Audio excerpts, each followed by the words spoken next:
Hey, you know that Elon Musk guy, right? He's got the car company and he recently bought Twitter. Well, he has been stirring the pot big time with the release of what were private internal company communications. They're called the Twitter files and they are fascinating.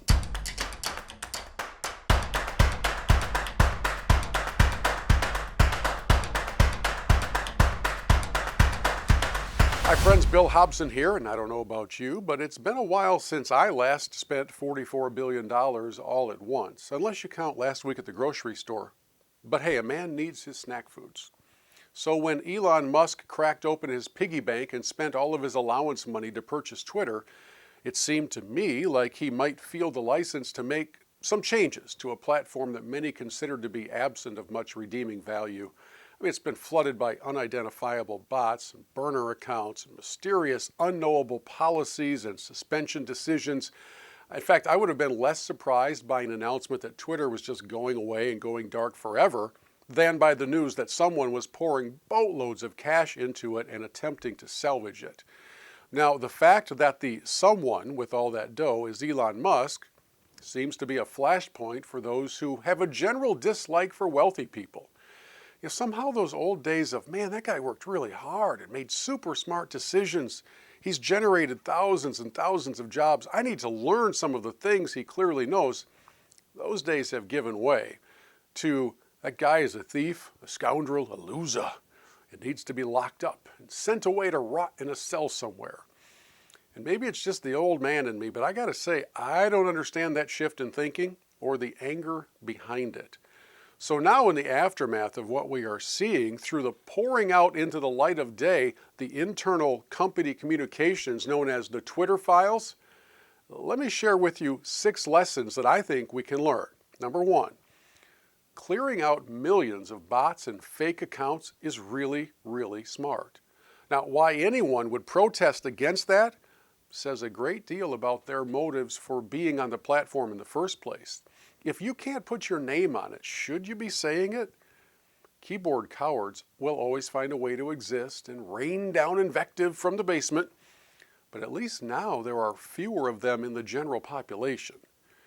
Lesson number 2, any business involved in mass communication should have a full range of political opinions equally represented in its leadership and staff.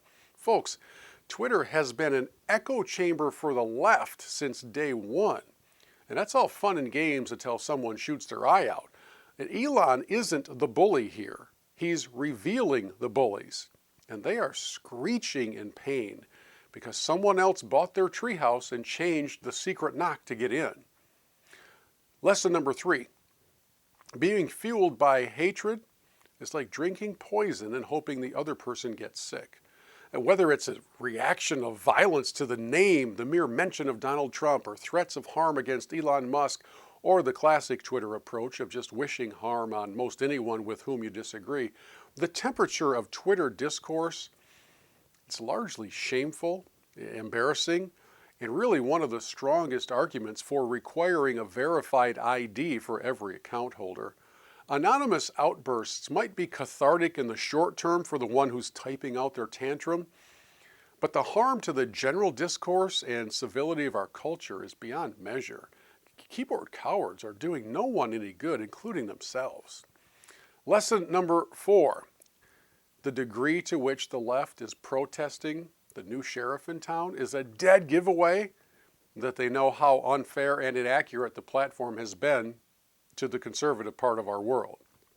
The left espouses the claim that they support free speech and they welcome all views, and then they mute, shadow ban, and outright cancel those with different views.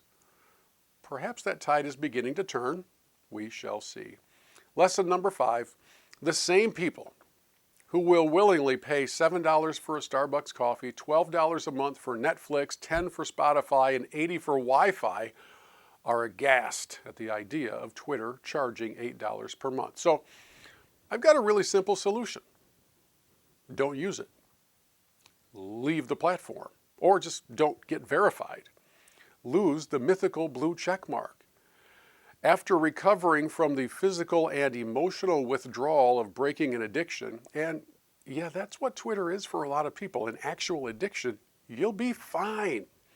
In fact, you'll be much happier, and you might even find yourself looking up from the screen once in a while, engaging with real people in real life. Remember them? Finally, my pastor once said that we are the most connected society in history, and at the same time, the most lonely. To me, the single biggest finding of the Twitter files is the sad reality that there are people who define their entire existence, their entire worth, by what they do on Twitter and how others react to them. Celebrities threaten to leave the platform, and then they can't bring themselves to do it because they're that needy. In the end, whatever you think of Elon, whatever you think of Twitter, the bias, the news dump, the angst, can I encourage you to do one thing? Will you stop allowing the opinions of others to define your life, your happiness, your well-being, your worth? You were made by God for more than this. You were made by God in His image, and it doesn't matter how many followers you have, as long as you are a follower of Him. Put things in the right place.